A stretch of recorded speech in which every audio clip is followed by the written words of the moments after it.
You've joined me by the River Brathay, a small stream that winds and curves its way through the Langdales, one of the most beautiful areas in all of the Lake District. But something isn't right. A river this small should not be able to carve a valley this grand. So something else must have caused it. And the answer is ice.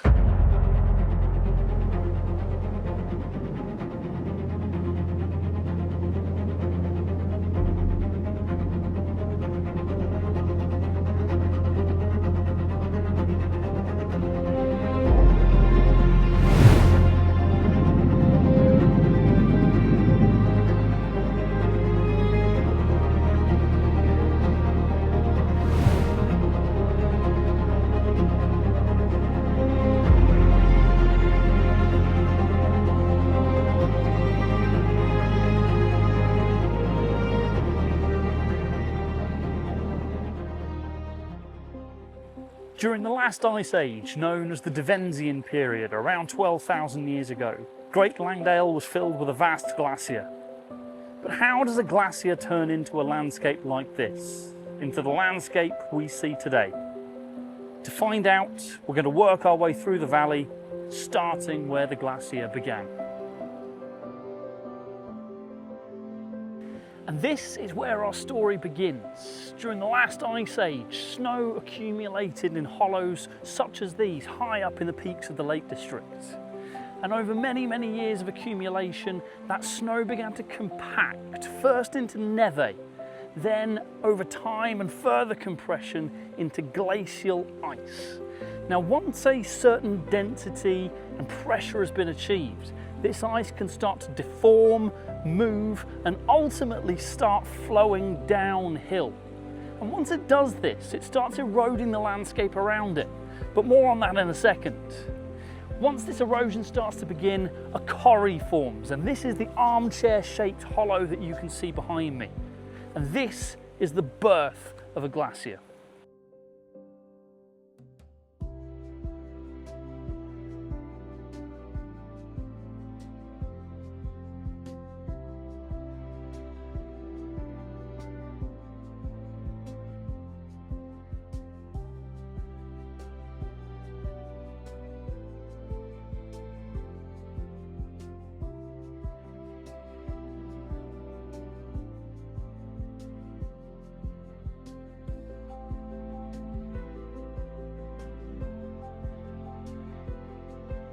Once the glacier begins to flow through and out of the corrie, it begins to erode the landscape around it, and it does this in two distinct ways.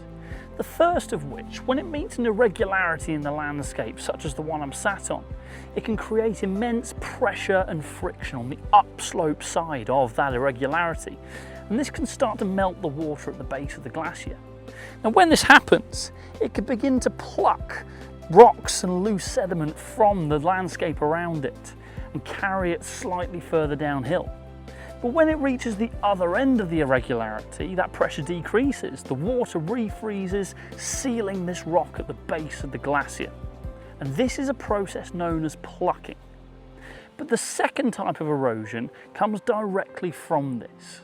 The glacier now contains thousands and thousands of rocks like these at the base of it that gradually scrape away at the landscape around it. And this is known as abrasion, one of the fundamental erosion processes in all of geography. But when this abrasion happens, it leaves behind clues in the landscape, marks in the surrounding rocks known as striations. And these point in the direction of movement of the glacier and give us a real insight into how the glacier moved thousands of years ago.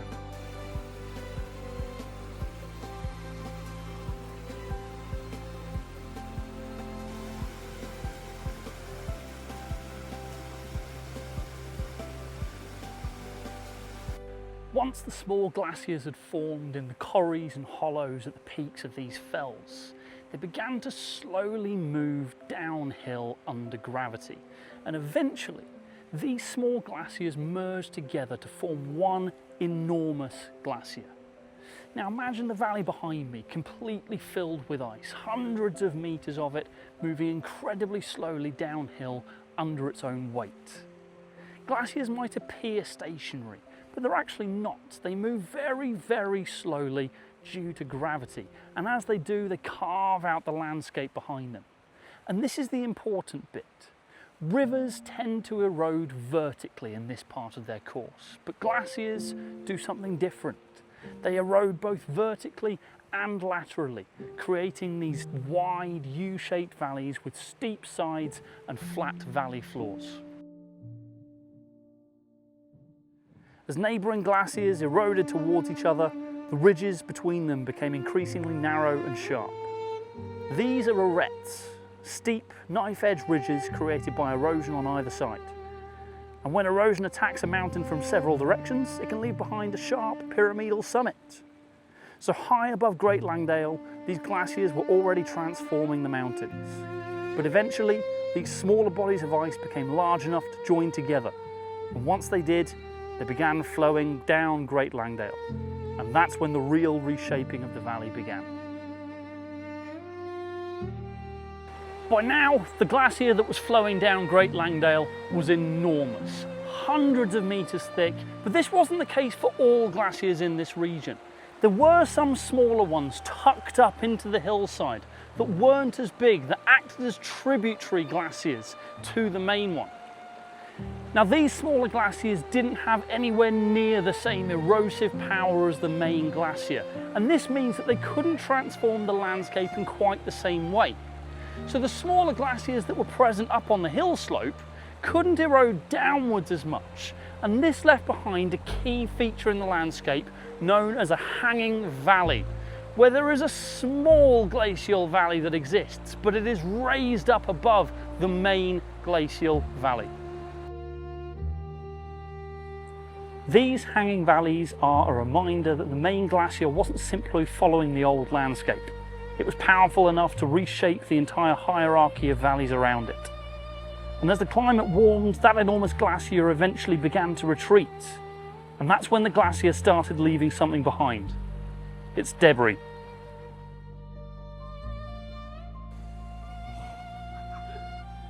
This is glacial till, and it's the building blocks of the debris that is left behind after a glacier has retreated. As you can see, it's formed from an amalgam of different materials, ranging from the fine sediments all the way up to the larger rocks and boulders that are present within it. And this is characteristic of what a glacier does. It completely removes everything in its path, from the small to the large. And when the glacier stops or retreats, it deposits it in place. But this can leave behind some interesting landforms, and these are known as moraines. But the different types of moraines tell us different characteristics about the glacier, where it was, and also when it existed. This ridge is a lateral moraine. It marks roughly where the edge of the glacier once stood. And you can follow these deposits through the landscape, and they're effectively a record of where the glacier's margins used to be. But there's another type of moraine that tells us something different. A glacier doesn't always retreat continuously.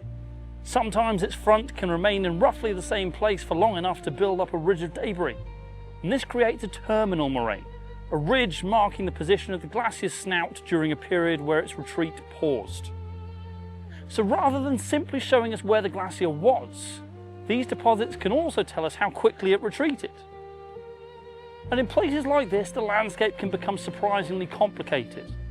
Higher up in Langdale, there are areas of more irregular, hummocky ground that have been interpreted as glacial deposits.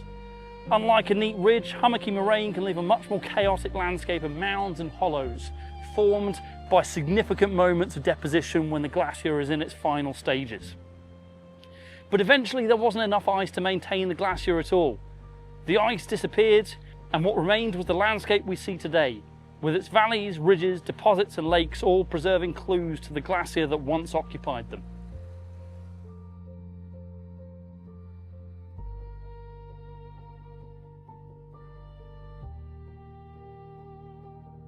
When we arrived, we asked a simple question. How could a river this small create a valley this large? But now we know the answer. It didn't. This is a landscape carved over thousands of years by ice. Snow accumulated high up in the peaks, forming glaciers in corries. These small glaciers slowly flowed downhill, merging together, forming one enormous glacier that filled the valley. As the position of this glacier moved, it left behind lakes and moraines. And now that the climate has warmed and the glaciers have disappeared, they haven't taken their work with them. They've left behind a story of thousands of years of geological history.